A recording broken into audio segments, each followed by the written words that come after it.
Hello, I'm bus driver Daryl. Hi, kids. I'm conductor Cam. And I am Mrs. C. Welcome to the Crossroads. We are going on an adventure as we read the Bible and take a journey with Jesus. What path are you on? Did you choose to travel with Jesus? Check it out.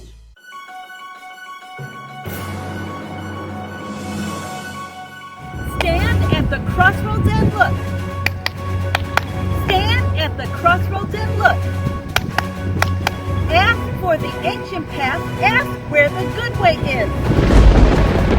And walk in it, and you will find rest for your soul. And you will find rest for your soul.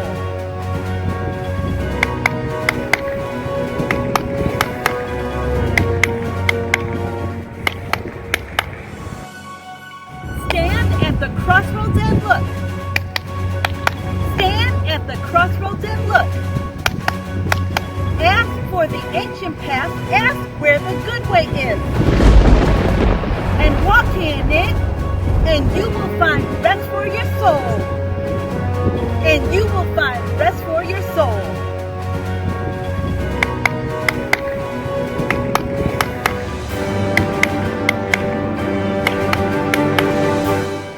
Welcome to the islands where we learn that God is gracious and good.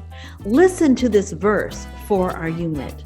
The Lord is gracious and merciful, slow to anger, and great in loving kindness. That's from Psalm 145, verse 8. Check out this video reminder that even if we are lonely or like we are feeling like we're trapped on an island all alone, we are never alone.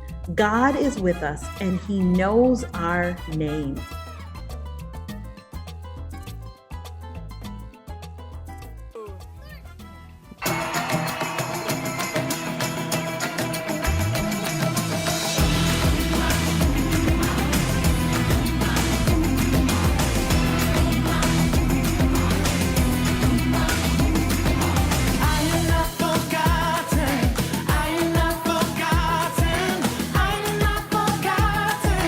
God knows my name.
As we travel through the islands of life, we are going to trust in God, for He is our rock, and God is gracious and good.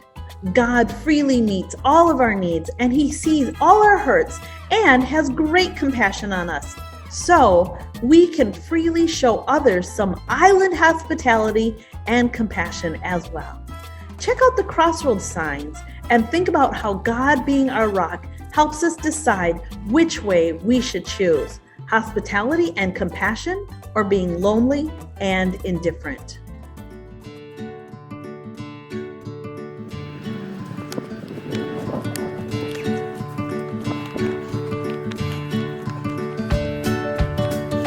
Which way are you gonna go? Boldness or fear? God is my rock. God never changes. Which way are you gonna go? Content or covet? God is my rock, and God is self-sufficient. Which way are you gonna go? Love or selfish? God is my rock, and God is loving. Which way are you gonna go? Hospitality and compassion versus lonely and indifferent? God is my rock. God is gracious and good. Which way are you gonna go? Just or fair? God is my rock, and God is just. Which way are you gonna go? Reverence or disrespect? God is my rock. God is all-powerful, holy, and glorious. Which way are you gonna go? Truth or lies? God is my rock. God is faithful. Which way are you gonna go? Wisdom or impulse? God is my rock. God is wise. Which way are you gonna go? Patience or restless? God is my rock. God is all-knowing.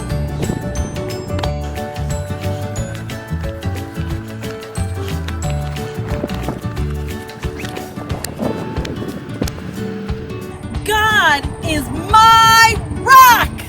Woo!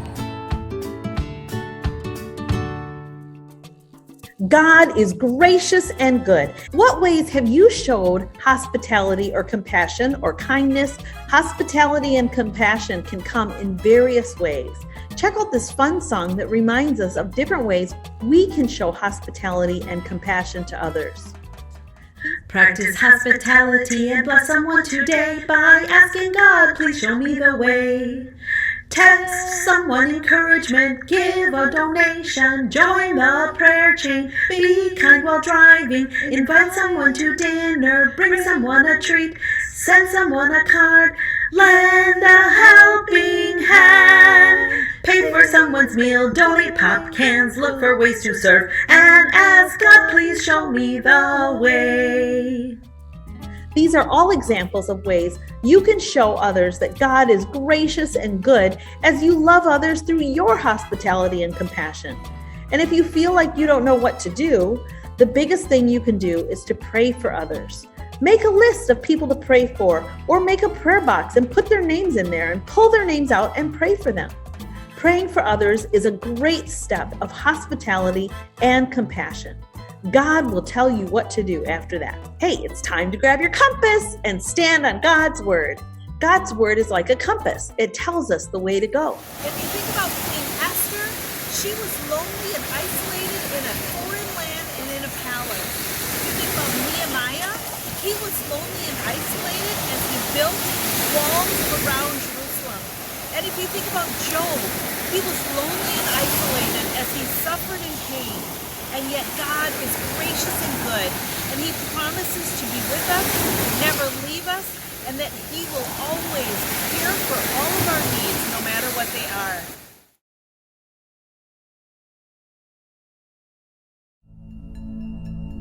The people of Israel were exiles in the land of Persia. God punished them for their ongoing sin and disobedience and took away His protection from them.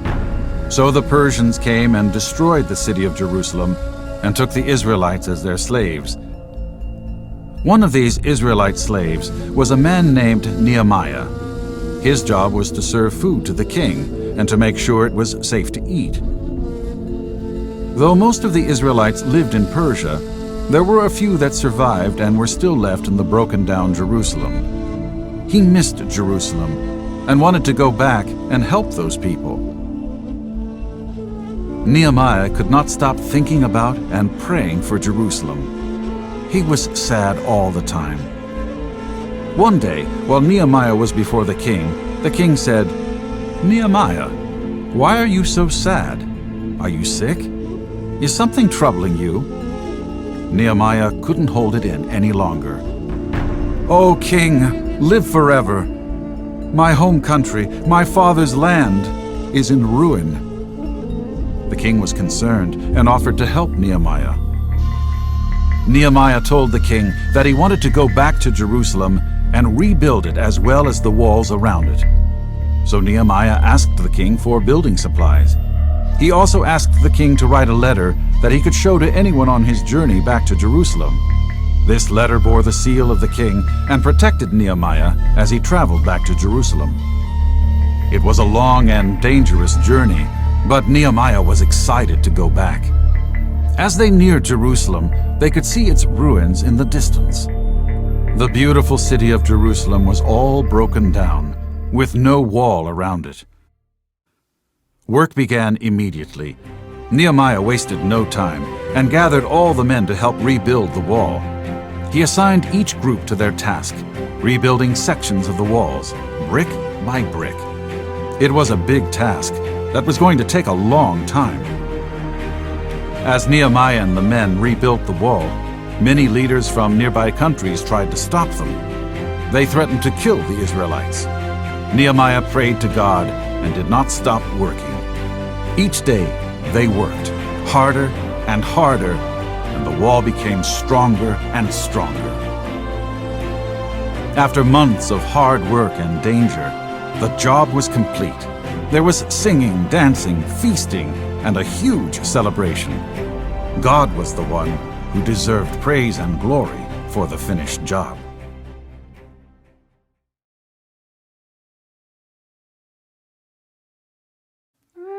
The Persian Empire was a glorious kingdom full of riches, splendor, and majesty.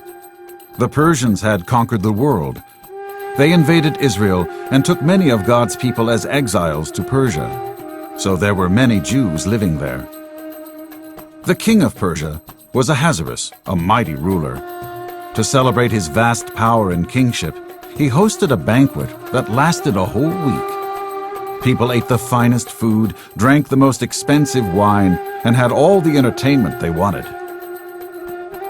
In the middle of the crazy party, Ahasuerus asked his beautiful wife, Vashti, to come before the people. He wanted to show off her great beauty. So the king's servants were sent to Vashti and told her she must come to the king to be displayed at the banquet. Queen Vashti did not want to be part of the drunken party and be disgraced like that, so she refused the king's order. This was unheard of. No one refused the king. When the king heard of this, he was furious. Who dare refuse the king? This would set an example to all the wives in the kingdom to disrespect their husbands. He had to set an example. So according to the advice of his experts in law, King Ahasuerus removed her crown, banished her from the kingdom, and declared that Persia had no more queen. When the king's anger finally subdued, he remembered Vashti and missed her. When his counselors saw his turmoil, they came up with a plan. They told the king to send out men to gather all the young, beautiful women in the kingdom and bring them before the king. This way he could choose from amongst them his new queen. The king liked this plan, and soon news spread throughout the kingdom. Throughout the empire, beautiful young girls were taken away, and after many days of beauty treatments, they were brought before the king. One such girl, Esther, lived with her uncle Mordecai.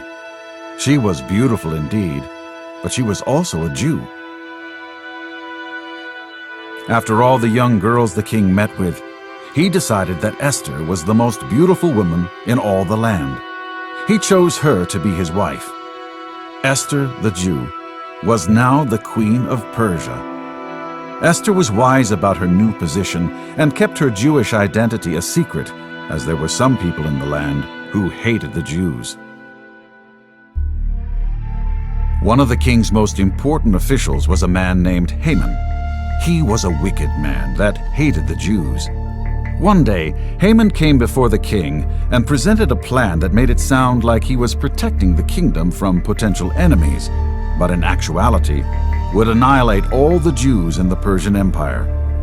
Haman knew that once this edict was signed by the king, it would be irrevocable. So the king believed Haman, and the edict was signed. Because Esther kept her Jewish identity a secret, Haman did not know that she was part of the race he wanted to annihilate. When Mordecai, Esther's uncle, heard about the horrible new law, he was devastated. He and all the Jews across the land tore their clothes, placed ashes on their heads, and went into mourning. But God knew of all these things, and he helped Mordecai come up with a plan. Even though the law could not be changed, the simple fact that the queen of the empire was a Jew could somehow save them, since the king would never let his wife be killed. Mordecai then pleaded with Esther to make her identity known to the king. But Esther was afraid, as no one was allowed to appear before the king without an invitation, or you would certainly be put to death. Knowing this could cost her life, she proceeded to dress in her finest royal clothing and went and stood in the inner court of the king's palace. When the king saw Esther, she found favor in his eyes, and he held out his scepter to her. This was the signal that the king allowed Esther to approach his throne. "What is it, Queen Esther? What is your request? I'll give you anything, even half my kingdom," the king said. Esther's request was simple. She wanted to have a meal with Haman, the enemy of the Jews, and the king. She was going to find a way to tell the king about Haman's evil plot. Twice, Esther held a banquet for the king and Haman, and finally, on the second night, she revealed her Jewish identity to the king and explained to him the consequences of the terrible edict that would annihilate her and her people. When the king heard this, he was furious. He stormed out to the palace gardens. When he came back, he found Haman falling on the couch where Queen Esther was sitting, and in his rage thought that Haman was assaulting the queen. Immediately the king's guards grabbed Haman and took him away. Then one of the servants remembered the gallows that Haman built on which to hang Mordecai. He told the king about this, and the king ordered that Haman himself be executed on those very gallows. Once again, the queen risked her life and went before the king uninvited. She wept and pleaded to him, for the edict would still destroy her people. The king then issued a new one that gave all the Jews in the Persian Empire the right to take up arms and defend themselves against this coming attack. When that day finally came, the Jews rose up against their adversaries and took control of them. Even the palace officials and governors helped the Jews, and they were victorious. The Jewish people celebrated God's victory and instituted a festival that is yearly observed unto this very day. During the festival of Purim, the Jewish people recall God's provision and Esther's bravery.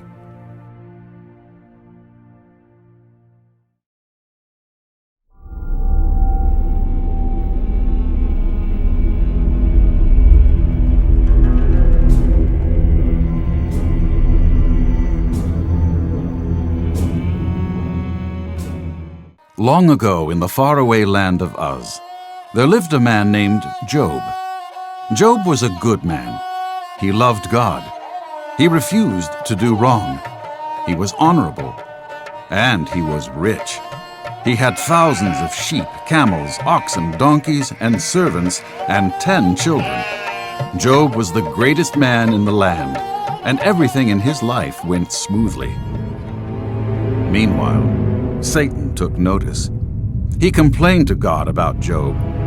"He only serves you because you give him so many blessings. If you take away Job's blessing, he'll curse you right to your face." God then told Satan to do with Job as he pleased, but on one condition: he could not harm Job. Satan slunk away, devising a devilish plan to make Job turn against God. One day, as Job was simply enjoying life, a servant ran up, breathless, with his devastating news. All the oxen and donkeys were stolen by an invading force, and the servants were killed. I barely escaped. Right as Job was hearing this horrible news, another servant ran up, shouting out, "A huge fire came and burned all the sheep and killed all the servants."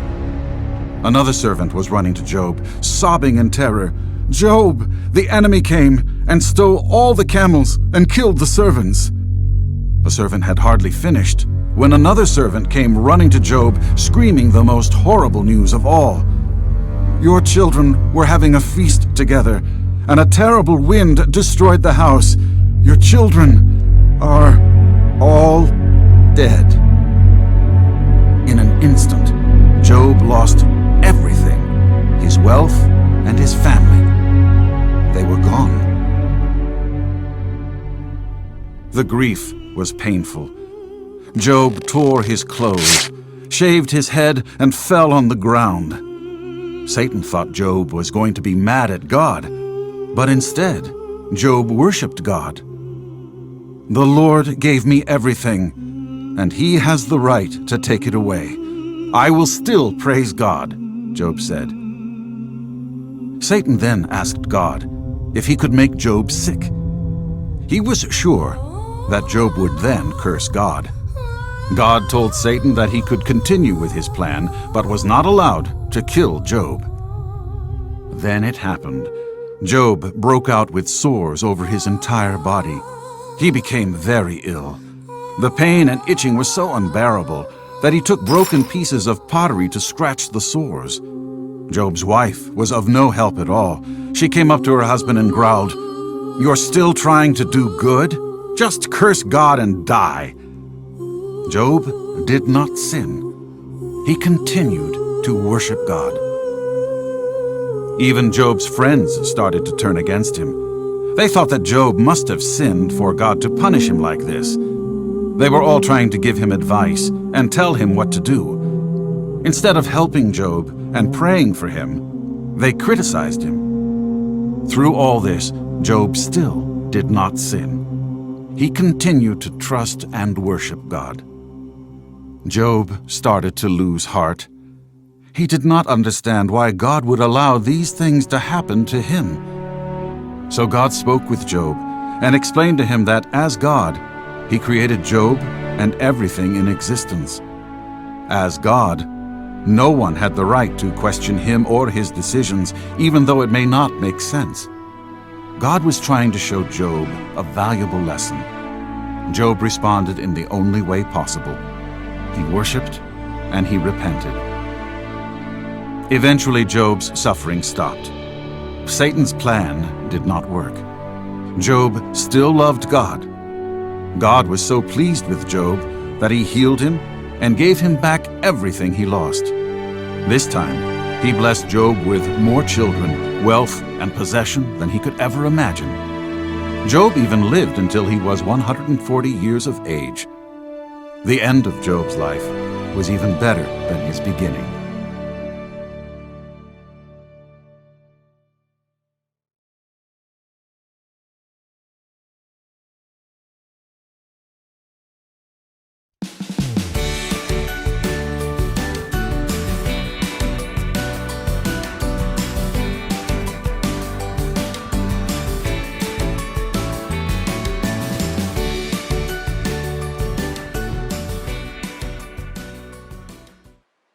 Quinn was a thoughtful little owl who always had a lot of questions. One night, Quinn and her father went flying together. As they soared through the forest, searching for some dinner, Quinn had a sudden, scary thought.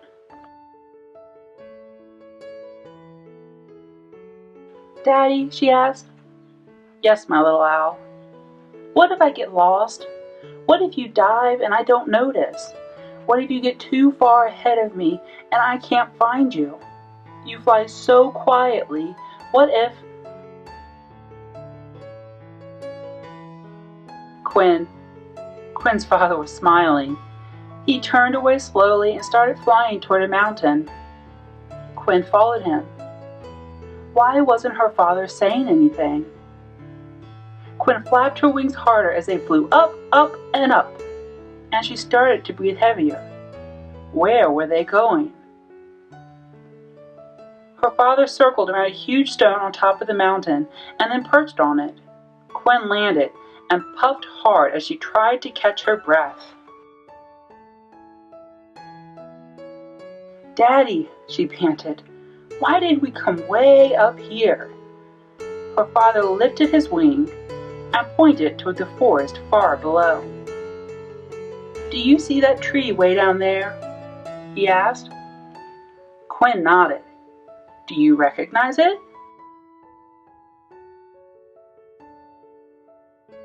Quinn's bright owl eyes looked keenly at the tree, and then she blurted, "That's our tree. That's where our nest is." Her father nodded and said, "This mountain will always be here. It never moves. And it will always show you the way to get home."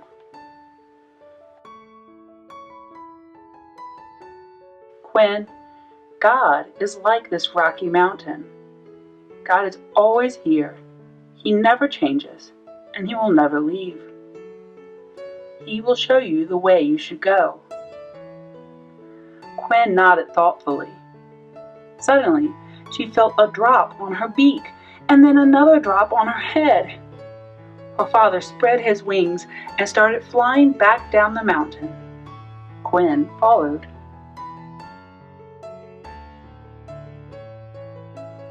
The rain started to come down faster, and the wind came in gusts. It pushed Quinn's little owl body this way and that, and she became frightened. Cold water poured off her feathers, and she could barely see her father through the raindrops. Her father slowed down and then landed inside a tiny cave on the side of the mountain. Quinn landed beside him and shook the water off her feathers.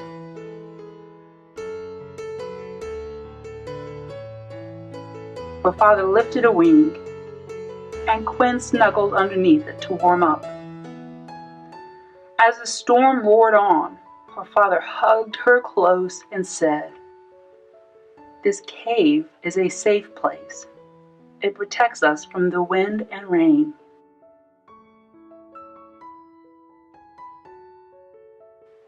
Quinn, God is like this rocky cave. God can protect you during the scariest times in life. When you feel afraid, He is right there, just like this cave, and you can take shelter in Him. Eventually, the storm stopped and the sky cleared. The stars came out, and Quinn and her father started off again under the shining moon.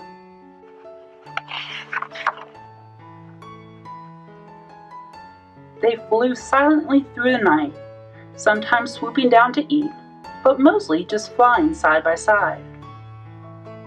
Just as Quinn was starting to get quite tired, her father dove toward the ground and landed right on the forest floor.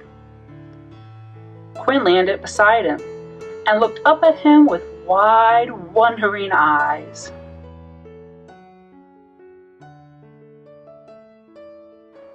Quinn's father picked up a little rock with his talon and gave it to her.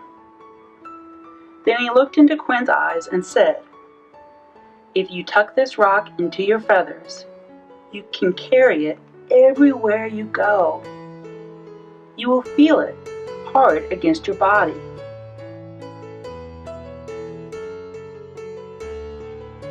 Quinn, God is like this tiny rock.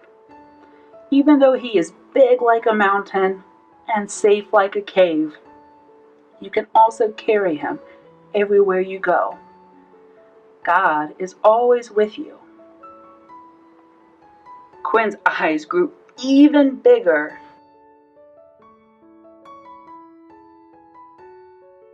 So if I get lost or scared, I can feel my little rock and remember that God is with me. That's right, my thoughtful little owl. God will show you the way you should go. He will be a safe place, and He will always be with you.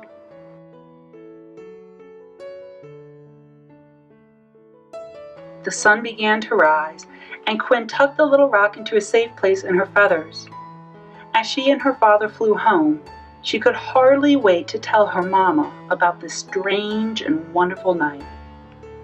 Best of all, she would show her the little promised rock. The end.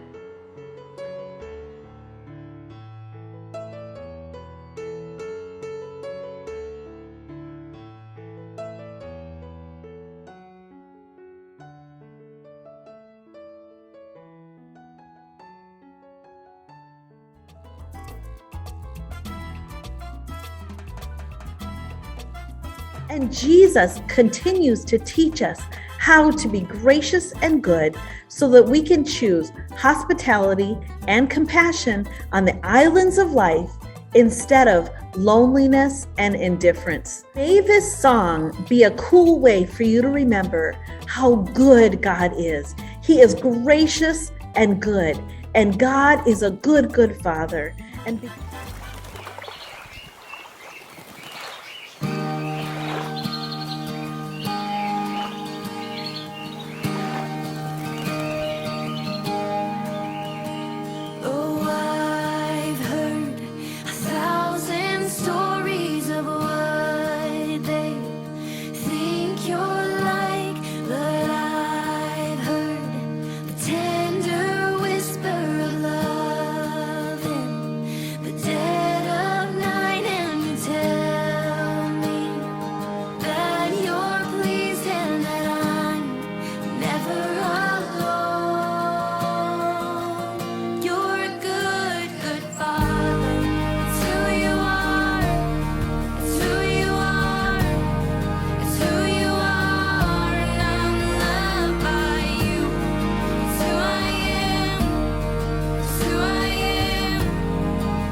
remember, God is gracious and good, and He loves you now and always for forevermore. His loving kindness doesn't have an end. Have a great week, you guys, living out what God calls us to. May we be the ones who show others God's love. Bye.